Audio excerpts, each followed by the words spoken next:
moving on this journey that I had to deal with my postpartum, with my own anxiety and depression, because let me tell you, the postpartum, that just opened the can of worms. Do you know what I mean? That just unleashed my whole life because I've been a very anxious person my whole life.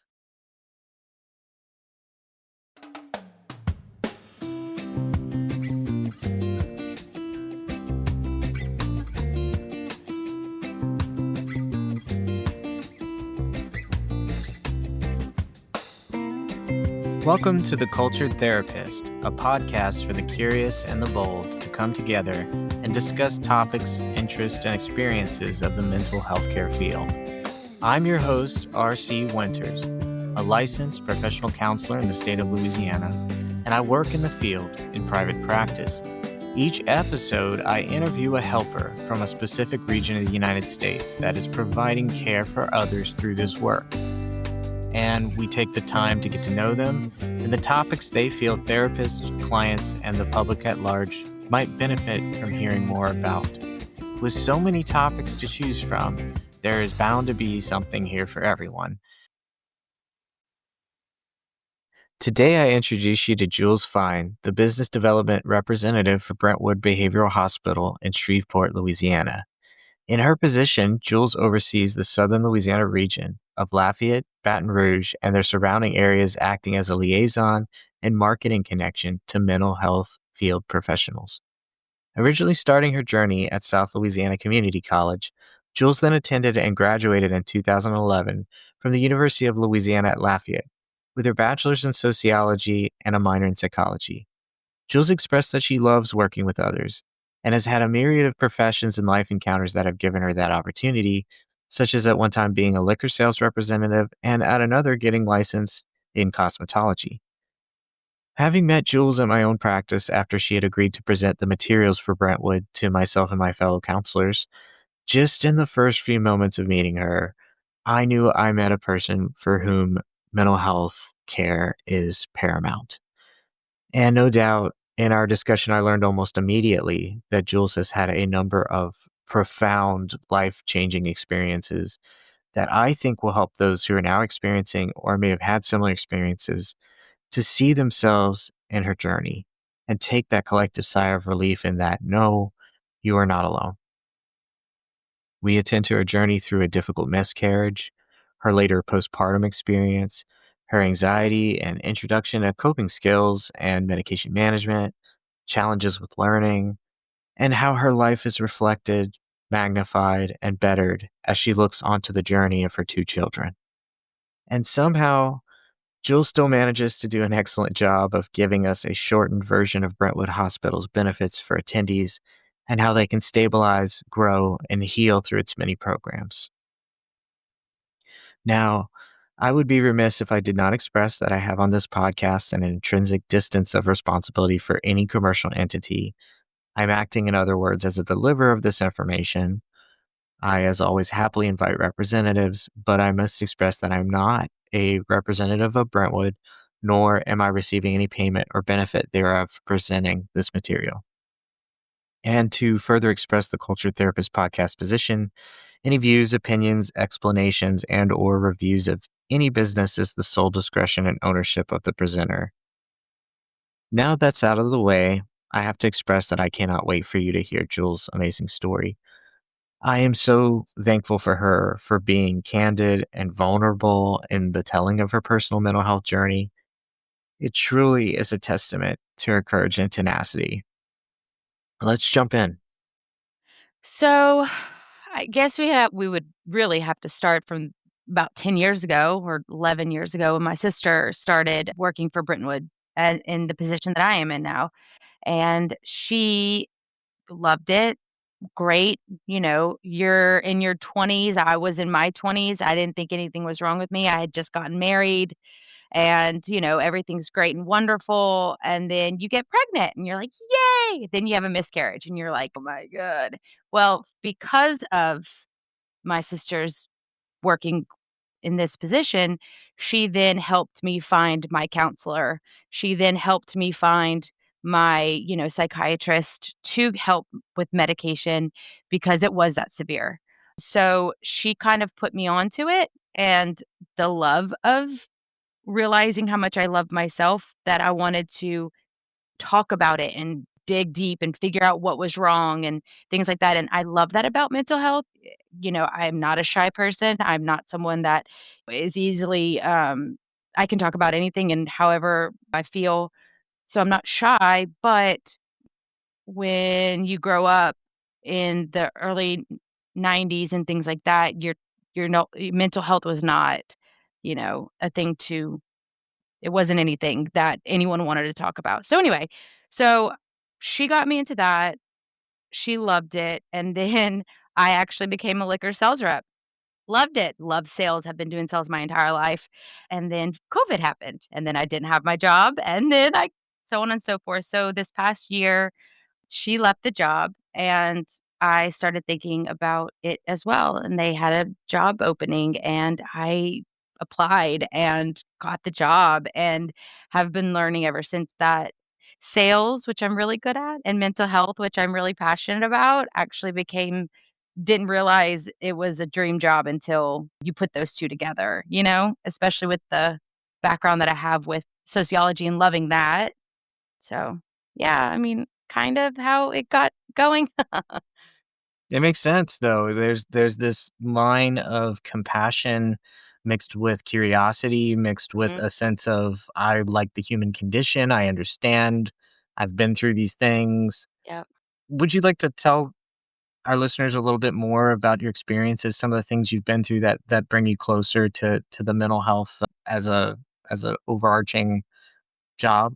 Yeah, no, of course. I kind of think of it as, I guess, an honor to talk about it because I am a very firm believer when I had my miscarriage, no one talked about miscarriages. My mom didn't talk about her, like, no one talked about it. So, when I had mine, I had to talk about it because I'm the type of person that I don't feel better until I beat the dead horse, until it's ap annihilated, and I just have to Yeah. keep going with it, and so anyway, I talked about it, and I found that a ton of people had miscarriages and feeling how I feel and are sad and feel like your life can't go on, and then you realize that it was something simple as I needed progesterone. That was it. It's a hormone that helps you keep your pregnancy. You don't even have to take it the whole time you're pregnant. It's that something that little, that simple. I remember telling our family, me and my husband were so excited, like it was the beginning, like, woo! And I then we didn't have it, and they were gone, and it's sad. And what do? You try to move on. So then you talk about it, and then you get pregnant again, and then all you think about is your baby dying. Are you gonna carry Right. it? Is it gonna be okay? And then you feel it kick and you grow and you go to every appointment thinking bad news because that's anxiety, that's depression. That's the only thing that I've ever known was that everything was always gonna be bad. Nothing was ever gonna be good because I put myself in those intrusive thoughts. And then we had our daughter and she was healthy and chunky and she was 41 weeks, like, get out. Then I had her and she was beautiful, and one day she spit up. She was on her back, she spit up, and I was trying to sleep. My husband was playing video games, and I freaked out, and I didn't know what to do. I started screaming. I thought she was dying, and my husband comes in, he's like, "She's just choking a little, it's fine." I get on the ground and I start rocking, and I said, "I can't do this. I can't be a mom.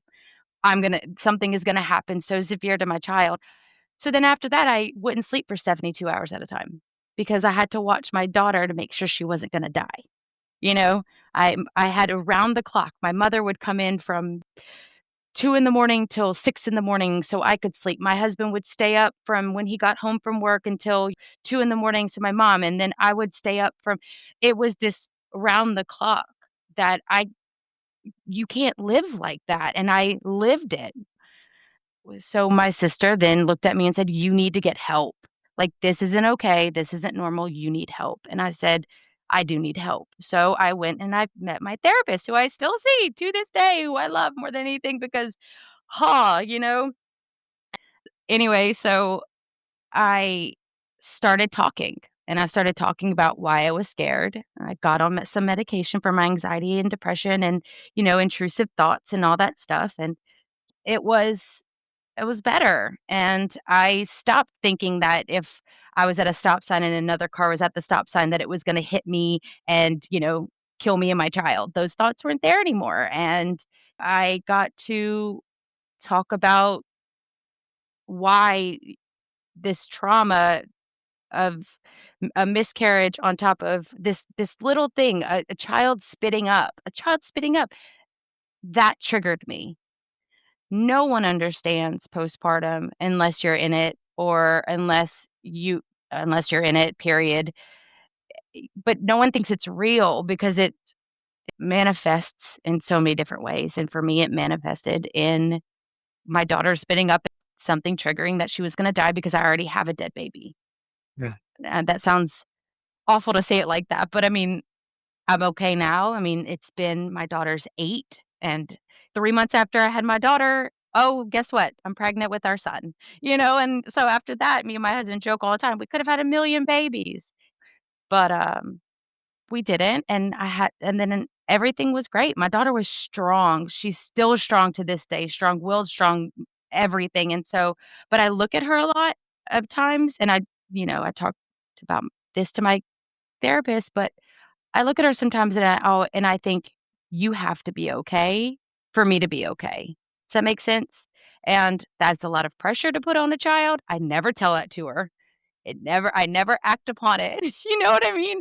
But in my Yeah. mind, my intrusive thoughts is if you're not okay, I can't be okay because you're the beacon that made me once I started realizing that you were okay and you could sleep and da da da and all that stuff, I started getting better, the medication, the talking about it was all getting helping. But if she fell and hurt herself, it was like all over again or you have to be okay for me to be okay. And then I had my son and he was a great kid, like, he's the easiest pie, second one. My postpartum with my son really wasn't too bad, but I'm pretty sure it's because I just went from having my daughter and then having her and then 3 months later pregnant with him, so I think I kind of just stayed in this cycle loop for too long because it's like miscarriage, 6 months later pregnant with my daughter, 3 months after having my daughter pregnant with my son is just a lot in 3 years. And my husband standing by me through the whole thing, never making me feel bad about it, supporting me through the whole thing, which is all you could ever ask for. It's a long story, but to bring it back around is if because of my sister going into working for a company like Brentwood and realizing that mental health is such a big deal and people need to quit making it such a stereotype or making it a bad thing because like who's normal and I'm sorry but who wants to be normal like there's no such thing as normal but I like quirkiness I'm glad I'm me.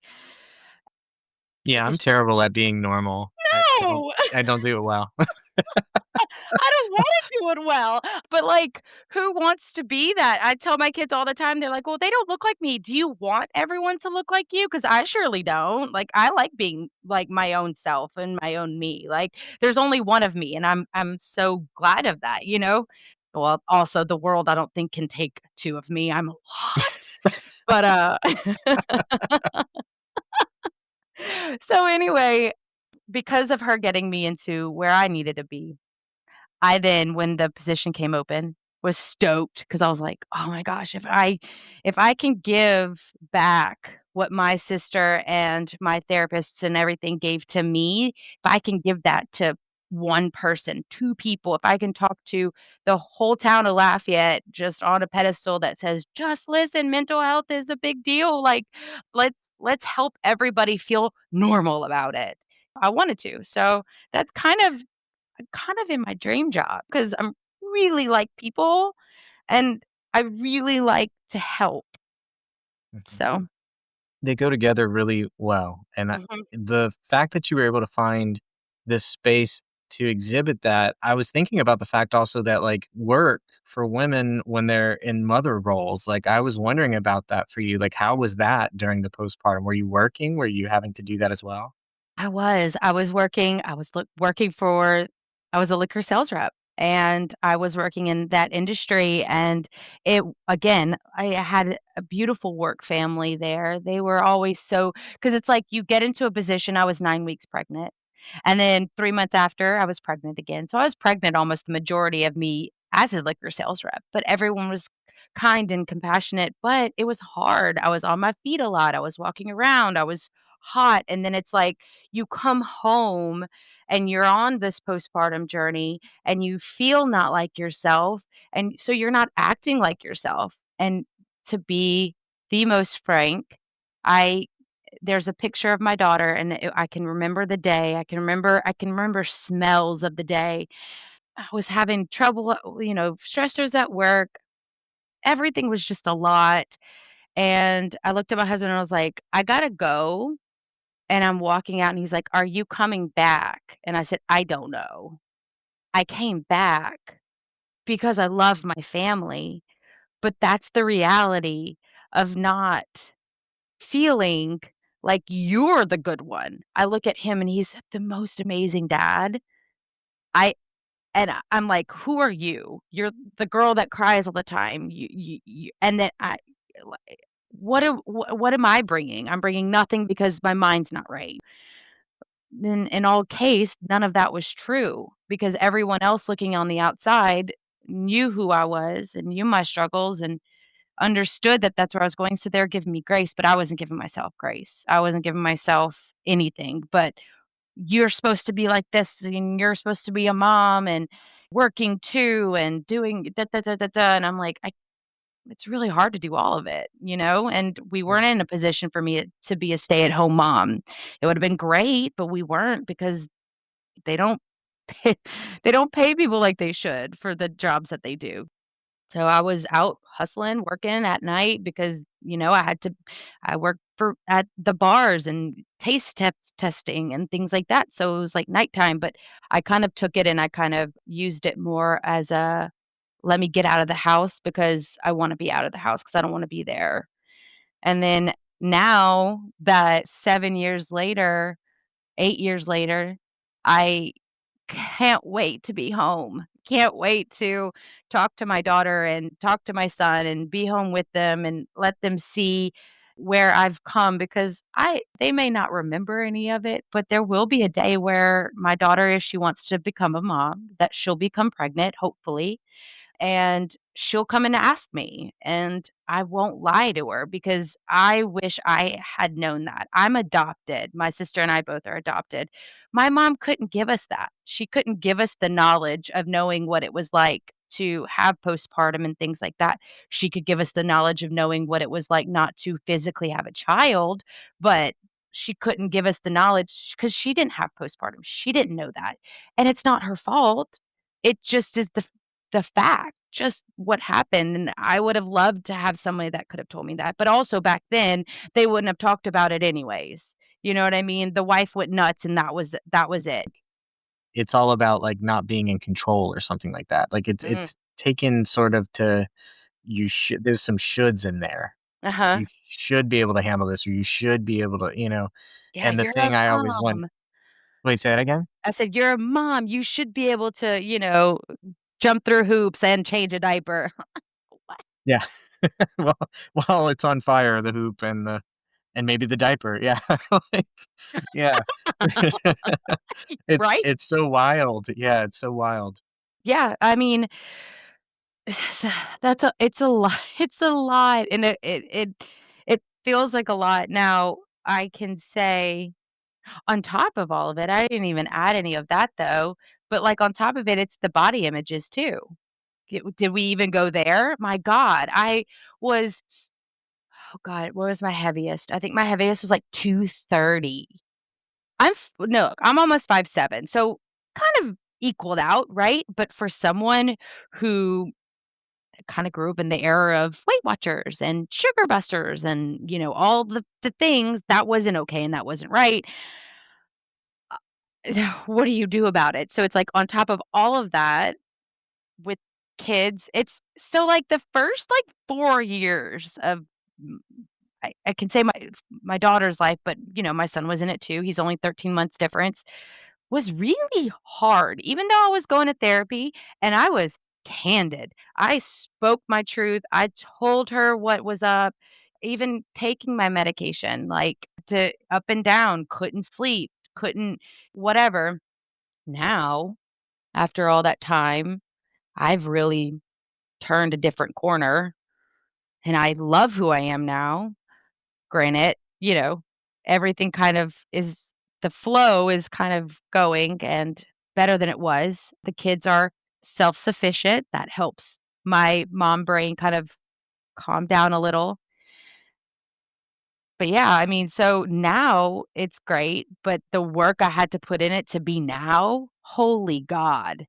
I mean, who knows if I should have gone to some place like Brentwood, to be completely honest, Like, if someone else looked at me, if I didn't have the support system of a sister that knew, of a mom that just her daughter needed help, of a husband that was like, "I will love you through whatever it is. I don't care if you were the person that I remember you are," whatever. I had best friends. My one of my dearest friends sat with me on the couch after my miscarriage, and we cried and we talked and everything like that, and if I didn't have any of that, if it was just me or people that weren't so involved or helpful, I guess you could say, I don't know where I would have gone or been. So I'm very lucky, and so that's why another big reason why I love this job and where I'm at is when I'm speaking to counselors and therapists and doctors, I feel like I can give them my perspective, which helps, I think, a lot. You gotta be authentic. Some people aren't, they can still do great, but if you really want a good relationship, you gotta be authentic, and giving people your story is kind of the most authentic thing that you can do. Yeah, anyway, I think that's kind of a nutshell version of something that I could probably go on for hours about. I almost wanna ask about Brentwood a little bit because I haven't really Absolutely. asked yet, and yeah. So, tell me about the demographics. I know it started in 1971. Can you tell me a little bit more about Brentwood? Absolutely. So, Brentwood is the largest psychiatric and chemical dependent hospital in the state of Louisiana. So, we're very big. We have 260 beds, which is a lot. We do have about 15 different programs, and then we see from children as young as 4 and all the way up to 104 or plus. We take all insurances, which is very helpful for people that can't be on a commercial insurance. So they have Medicare, Medicaid, and TRICARE. We have a program for veterans, for first responders, which is they need the most. I can't speak too much of that because I didn't work in that field ever, but knowing people that have that they need as much mental health help as anybody. We have 2 autism units, which I love. I don't know about you, but I feel like everyone is a little bit, everyone has a little bit of quirkiness inside of them, and so I think that it having some place that children can go that and be in a whole unit with others like them, I think that's very helpful, and the man over it, he's, Michael Smith, and he's genius. I love speaking to him. He is so knowledgeable and he has so much passion for this program that it's like it's gonna go above and beyond, which I'm super stoked about. It's kind of the big thing that when I'm speaking to my counselors, therapists, doctors, I've been telling people because we don't have a lot of that we don't have a lot of help for dual diagnosis with, behavioral health and autism together or chemical dependency and autism together. We also do senior care, which is great. We have a Jerry unit, but it's a whole like unit for that. Also, we have an ECT, which some people can get a little nervous about, which is understandable, but the electroconvulsive therapy, it's great. I've heard great stories and, testimonials that it really helped. I think they target mania, bipolar, severe depression, persistent SI, some schizophrenia. That's really awesome. I know that EMDR is a big thing right now as well, so I feel like that's a little bit in the same realm, not exactly because, but it's semi in the same realm. I was thinking of something that you said, which was that you have 15 programs. Mhm. That is so many different programs to oversee. How big is the staff? I mean, it's a hospital, so it's very big. They have a couple doctors for each unit, they have social workers, they have nurses, and it's around the clock. Nurses are there all night because they stay outside, in the halls to make sure everything's okay. They take vital signs, they give medicine if need be, but it's a very big facility. It's fully staffed. Janitors, lunch, everything. We have therapists that do yoga, do play therapy, art therapy. It's a lot, and I've met a bunch, and they're all very everyone really likes their job, and I love that about where I work. But it is still a restraint facility, which is, kind of great.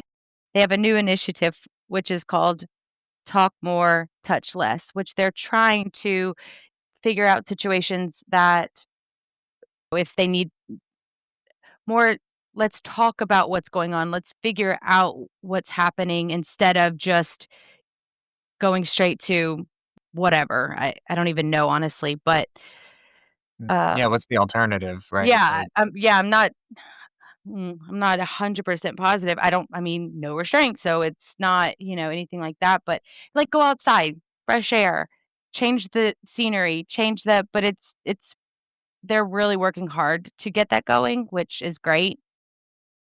Yeah, and, they try really hard, intake tries really hard because it can be very scary, if you're a tween and you're angry and you're getting your phone taken away and things like that, and they're getting you to go into a facility, you're angry, you're mad, but we definitely strive, and I think that kind of is where the marketer AKA me, is very useful. It's because we're out here in the field where the parents are and where the therapists are, and we're trying to make sure that everything goes as smooth as possible, so it is easy for the process, 'cause it's a hard process. I mean, I couldn't imagine. It's heartbreaking, but at least there's something and there's people that wanna help, and like I said, Brentwood really has a lot to offer with the amount of programs. I mean, we even have a PHP program, which is like an outpatient, but it's, with housing. So, 18 and older can go and stay. We have a facility, it's like 32 beds, if I'm not mistaken. They stay there, and then they get shuttled back to the hospital so they could do their individual therapy, group therapy, art therapy, all those things. It's a very good program also, which we really like because it gives the opportunity to make them feel like, "Hey, I'm out in the world and I'm trying to do better, but I still need accountability." Thank you for elaborating on that information further and giving a better understanding of what's offered, and I know it'll be appreciated by those who might need those services. Yeah. I was going to ask you, I ask everyone to come with a topic, Okay. and I was wondering if you had figured out the topic that is near and dear to your heart that you would like to expound upon or go into and have a conversation about with me and just kind of go off. Yeah, I mean, I guess I have, like, at least 2 main ones with, um anxiety and depression, which is, I think, probably more of where we can honestly go with this, with what speaking on, just because I feel like that really has honed in on my own personal life with people that I know, myself, my children, you know what I mean? Because I don't know if you knew that, but depression and anxiety is hereditary. Huh, who would have known? So it's like you have all these stressors, and then all of a sudden, you're like, "Oh, and guess what? You're gonna pass it down to the poor kid that doesn't even understand anything." That's, kinda where we're at with our daughter right now, and it's really sad because you look at her, and she's beautiful, and she's funny, and she's a quirky, and she can sing, and she's spunky, and, everyone that meets her is like, uh, I mean, on a 10. She is just the coolest kid ever, right? But she doesn't think that way about herself at all. She sees quite opposite, which makes me then turn back to look at my own life and realize that that's exactly how I was. And everyone around me was saying the things that we're saying about our daughter. Great, wonderful, full of life. I mean, I mean, this is me in a nutshell. I was in a pageant when I was younger, and everyone was nervous on stage, and I was like, "Guys, this is a pageant. It's not that big of a deal." And I stood up and I started singing, "L is for the way you look at me." And everyone started singing along, and then everyone started laughing, and I got Miss Congeniality out of it. But that's just who it is. Like, why are you nervous? This isn't the rest of our lives. Like, let's just make it fun out of it. And that's her, that's me, but we mask this beauty of anxiety. Coming here today, I love to talk. I can talk to anybody. I can talk to a brick wall for hours. I'm still nervous. You don't want to say the wrong thing, but more than half the time I've come to realize the anxiety of it all, you're never really gonna say the wrong thing because in this world, you're always around the right company because we all feel the same way. You're probably a little anxious. I'm anxious. The only difference between you and my daughter is that we're regulated at this point. She still is unregulated because she's an 8-year-old, you know? So, yeah, I mean, what turn the back question back on you, I guess. What do you think about anxiety and depression? How is it something for you? When I think about anxiety, depression, and its prevalence and the way that it's been in my life, it's been in everyone's lives in different ways. It shows up in different ways. Mhm, But it's fascinating that you brought forward this idea of like the hidden struggle that's going on in so many folks' lives. mhm, I think, your daughter's a great example. Your example from when you were younger, a lot of kids are going through that and they don't know how to express it or put it into words or have anyone realize it or recognize it.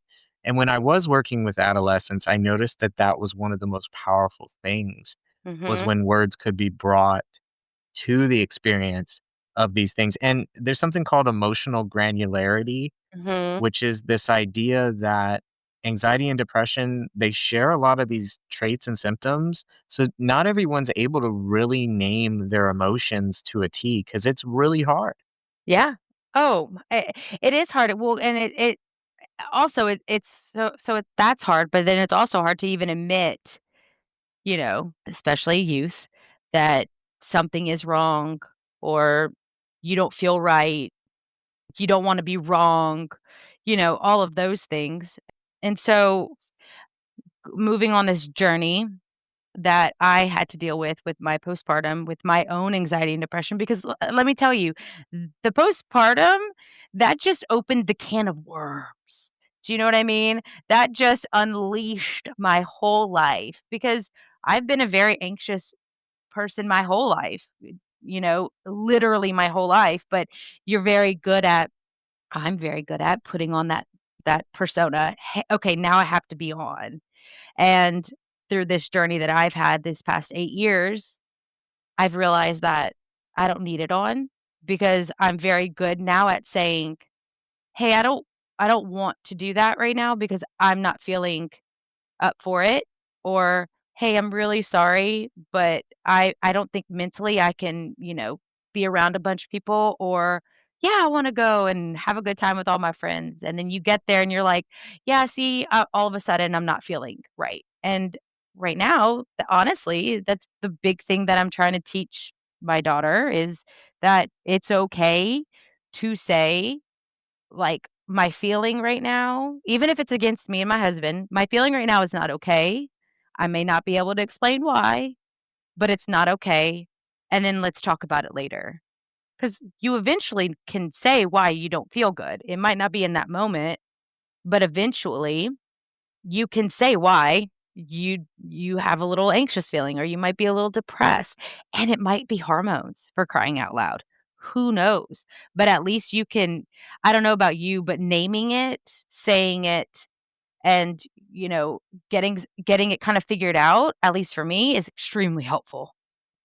That was that emotional granularity piece that when you can actually get it down to a T, Mhm. it's very difficult, but once it's happening, there is a sense there of, "I feel peace, because Uh-huh. now I know what it is." Like, just the awareness that this is what this is, suddenly I feel peace, and I think it's a type of like, a way of giving the self more power, and Mhm. in that empowerment, there's freedom, and I've actually noticed that anxiety is really about freedom Yeah. and about responsibility and fear and those things and how they all interact with each other. I've noticed that a lot. And then loneliness. I've noticed that a lot. Like feeling like I'm the only person who gets this. I'm the only person who's going to be Yep. able to solve this.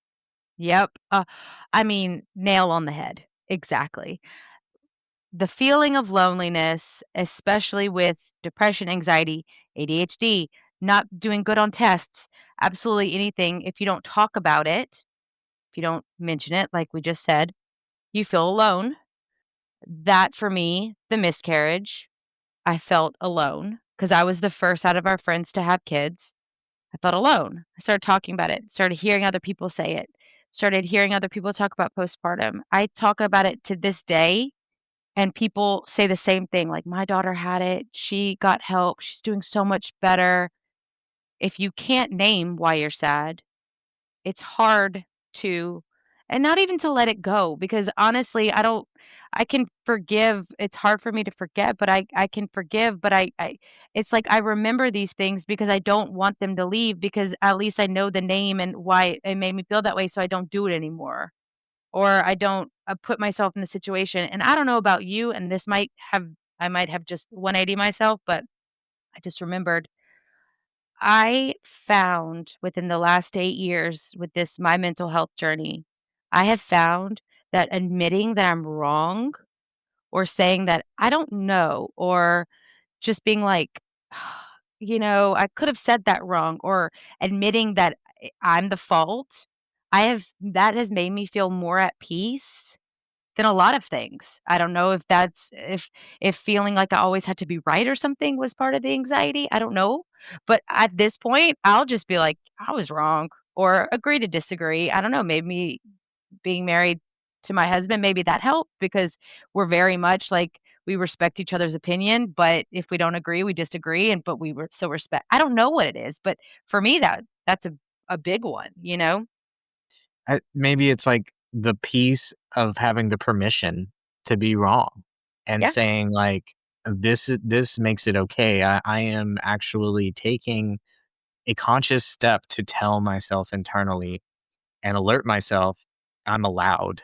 I'm yeah. allowed to be wrong, and that's fine. I notice a lot of perfectionism says you're not. Like, you cannot be wrong because to be Mm, wrong means you'll fail. If you fail, you'll lose your house or you'll lose your life or you'll lose, yeah, the slippery slope starts to happen. yeah. I used to give people a handout that was I found it online. It was like, if you lose your pen, so it was like a professor who posted this, but it was like, if you lose your pen, then you won't be able to write for the test. If you don't write for the test, you'll fail the test. If you fail the test, you might fail out of school. If you fail out of school, it just kept going and like snowball. Yeah, just Yeah, just a that snowball. sounds And it exhausting. yeah, and but that's what we do. There's a Yeah, catastrophizing that happens so quickly, and I when I think of anxiety and people ask me about anxiety, that's the first thing I always think of is catastrophizing. The fact that it's all happening at once, I can't stop it, I have no control, and then on top of that, it's like the worst thing that's ever happened to me, and it's like all of those together line up to basically I can't handle it. If I can't handle it, then I mhm, can't respond. If yeah, I can't respond, then I'm stuck, and when I'm stuck, I'm scared. So it's all that. it's a loop. It's a loop. It's Yeah. a loop. It is, yeah, and yeah, but you nailed it down also just so well the way that you just said that, that sense of I don't have to always be right, and how that affects relationships too, our loved ones. Yeah, can you talk more about you had mentioned in your life some different struggles that you've been through and things that have affected self-confidence in Mm. some ways and things that you've had to kind of journey with and come out to a new conclusion about. What are some other things that you've experienced like that in your life? Well, I mean, one of the biggest ones also is my learning disability. You know, I had spoken on that my sister and I are adopted. So we have the same um, adopted parents. We have different biological parents. We are both adopted from birth. So we've only known our core family. It's my family, period. Well, my dad went to an Ivy League. My mom has a master's, two masters. My sister has a master's, and I have a bachelor's that I struggled to get. You know what I mean? I struggled. I would go to school for hours, get home, and have to work for another 6 hours to learn what I was gonna test on. I would wake up and I would forget everything. And I would just be it's just this vicious cycle. So I come from a family who read and so intellectual and, whatever, and I'm the one that likes to dance and sing, and I can teach myself how to rollerblade by myself or teach myself how to ride a bike by myself or think about these things and speak to people in this deepness of feelings, but I'm totally different in the sense of my family who can read huge words, take great tests, have masters and doctorates, and I don't feel equal, even though they don't feel this about me. They think I'm amazing, but I feel that about myself. I'm like, "Look at them, they're better than me." So what do I do? Instead of rebelling like some people could, I said, "If they're gonna be awesome, I'll be awesome in my own sense." And then I kind of just started, you know, putting that mask up and was like, "Well, if you're great, I'm great." Well, that's a lot of pressure for for me to put on myself because I was struggling and I wasn't great, not making great decisions, not the person that I am now. Those struggles just in itself are hard. I mean, I wanna be as smart as remember all the words that I wanna say and, you know, be able to say the big word but I guess that also wouldn't be me, and I don't know. I can admit that I'm pretty cool sometimes. I have pretty cool kids. I have a great husband. I have great friends. So I know that I have myself around good people, so I know that I have to be a little bit of a good person, but I'm not them, but they're not me. I wouldn't want them to be me, and I wouldn't wanna be them. So, the end of the day now, I'm okay with it, but then it was a struggle. But I also don't think I had enough support from people because of the generation that it was, or family that I felt like I could talk about it or go to counseling or go to therapy. I should have probably been in therapy my whole life, I probably should have been on medication for a long time.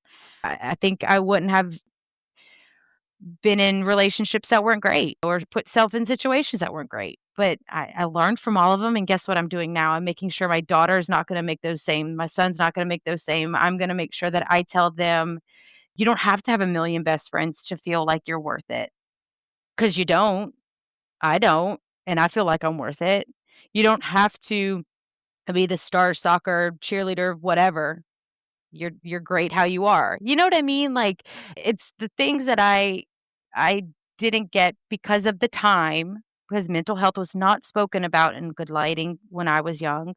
No fault to anybody, but because it is now and because I'm in this field, I find that I can now give my kids who need it something strong now, a good platform now that in later on in life, they're not gonna be struggling. And if they do struggle, fine, because I mean, everyone struggles. It's gonna will be there for them no matter what, but I'm just saying, like, I'm hope we're hoping to make sure that we're giving them the foundation of something stronger because they are normal, but they do have ADHD. They're normal, but they do have anxiety and depression. They're normal, and they may be on the spectrum. Who knows? But they're awesome. They have friends, they have family, they have a roof over their head, they're lucky, and they know it? So it's all those things. But life is a struggle, and I find that if I didn't struggle or break what's that word? When you break generational things, and I feel like speaking on mental health is a generational what's the word I'm thinking of? Is it Generational barrier? yes.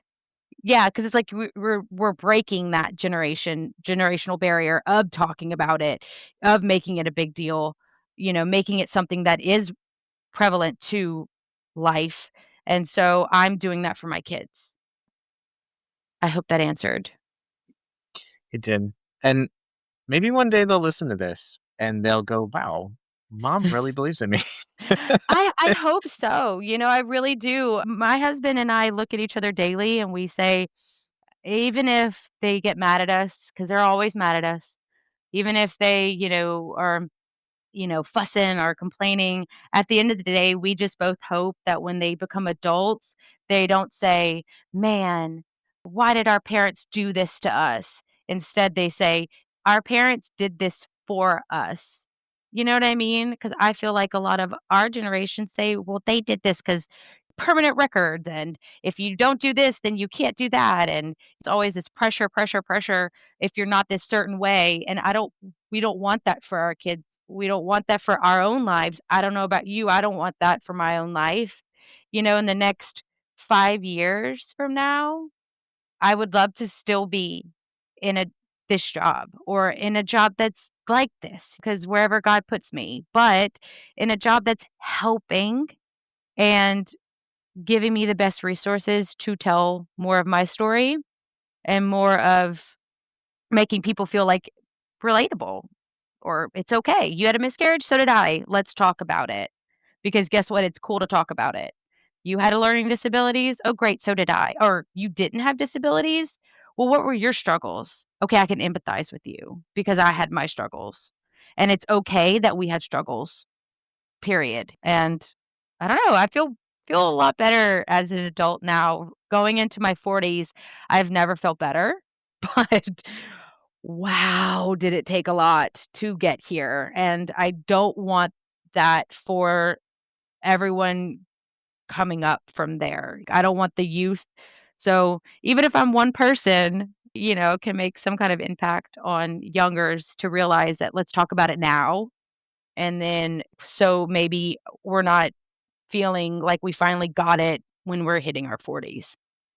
That is powerful, the breaking the barrier that you're doing right now, and Thanks. I appreciate you for being here today. I wanted to ask you, how can people reach you, or is there something you'd like me to put maybe in the blurb at the bottom so that contact information, things to reach you, for your work? For work, I mean, they can definitely email for sure. You can put my email address, and I have my work phone number. So my business card is Okay. fine because it also has the intake number, and if you need help or a loved one needs help, you can always call intake and, speak to someone there that is, a counselor, things like that, and they can kind of help direct where they feel, yourself or your loved one is the best fit for, which is, good. I am very much more of the middle person So, that like, for counselors, yes. social workers, doctors, that would be who would be contacting you, but if someone's listening right now and they need help, they need to call the hospital or get direct to the hospital. Yep, they can call the intake or me. I mean, my business number as well, because I can get them in You'll touch as redirect? well. Yeah, redirect. Right, I'm right. willing to help, and there was someone for me, my sister, who was there for me when I needed someone, and I would like to repay it in the best way that I can. And so if it's, if this is, my mission in helping people through this job, I am ready and willing. Well, Jules, this has been a fantastic opportunity for me to learn about you, to get to know you, Thanks. and more importantly, to just understand what all those people were talking about when you were a kid, because that hasn't changed. You're No, it still hasn't. It has not. You are a firecracker, and I Thanks. appreciate it so much, and thank you so much for coming on today. Well, I appreciate you. This was a great opportunity. I love to share my story, and I think you're absolutely fantastic. The work that you're doing to get messages across the air is absolutely fabulous. I think we need more people that care and want to listen like you. So I appreciate everything that you're doing as well. Thank you, Jules.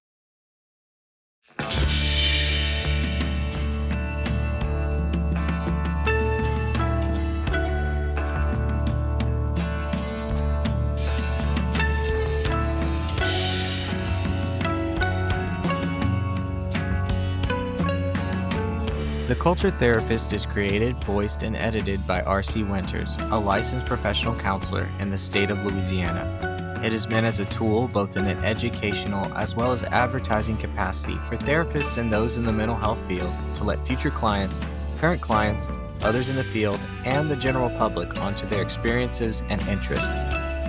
If you would like to have a conversation with me such as this, where you clue in others as to what you're all about, you can reach me via email at theculturedtherapistpodcast@gmail.com. And as always, if you have questions or comments, that's a great way to reach me as well. If you thought today's topic, the interviewee, or our format is worth recognition, please follow our podcast, leave a like or a review, and or please share it with any family, friend, colleague, or otherwise that you feel might get something out of this podcast. Your help in those ways is most appreciated. Until next time, may you continue to grow, may you continue to thrive, and may you continue to aspire. From The Cultured Therapist, I am R.C. Winters. Catch you next time.